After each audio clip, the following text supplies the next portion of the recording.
huwag kang umasa na yung mga anak mo na yan, naalagaan ka sa pagtanda mo. Oh, baka mamaya, pag hindi ka na makakilos, patitirahin ka na lang sa kulungan ng baboy. Oh, paano naman yung mga ginawa mo sa kanila noon, napakawalang kwenta naman noon, di ba? Nangyayari yan.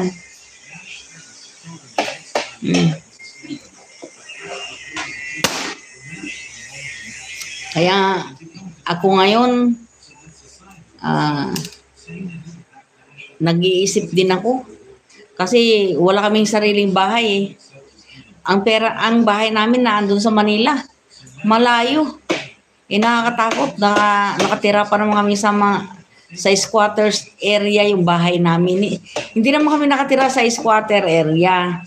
Ang bahay namin nandun, dati pa. Tapos pinaparentahan namin, nagre-rent kami ng tirahan namin sa subdivision. Yun, hindi ko pinatira yung mga anak ko sa squatter.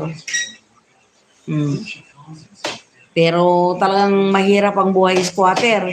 Kasi hindi mo alam ang panahon, lalong ganyan na tag-init, ganyan, nagkaroon ng brownout bigla, nagka-short yung mga ilaw.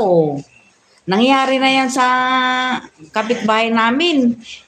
Buti na lang hindi nadama yung bahay namin noon, nung matanda na siya, hindi na siya makakilos. Nagkaroon ng sunog. Nalitsyon siya. Kaya ayaw kong manirahan doon.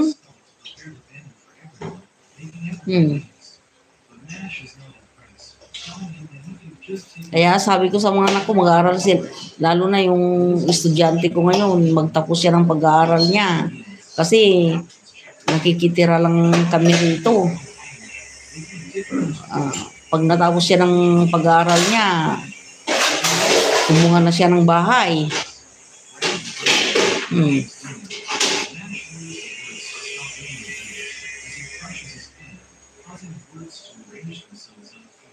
Nakikitira lang kami dito sa bahay na ito.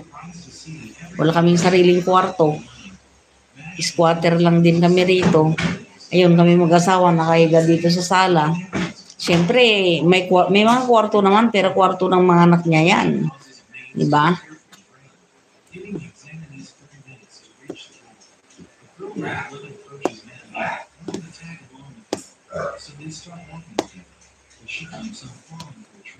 Kaya siguro ang gagawin ko, mag-ano na lang ako. Pag nakatapos yung anak ko, mag-ipon-ipon muna ako.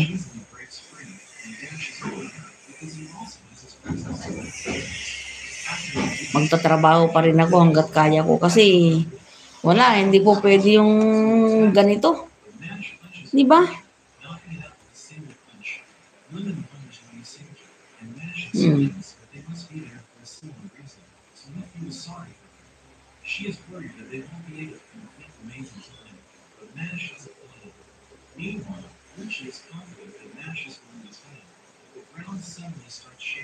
Ayoko nang buhay. Aga-aware ka ko nga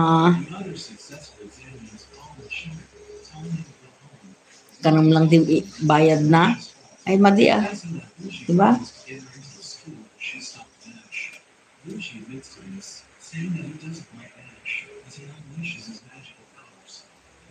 Ay, Diyos ko.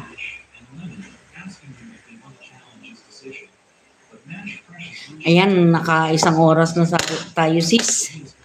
Maraming salamat po sa inyong patambay dyan, Gorilla, Adless GC Support. Maraming salamat po sa inyong suporta.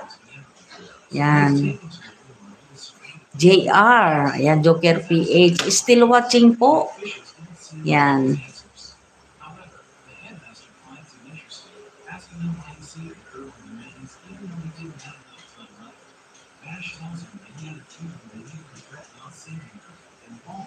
Yan, hanggang dito na lamang po. Bukas po uli.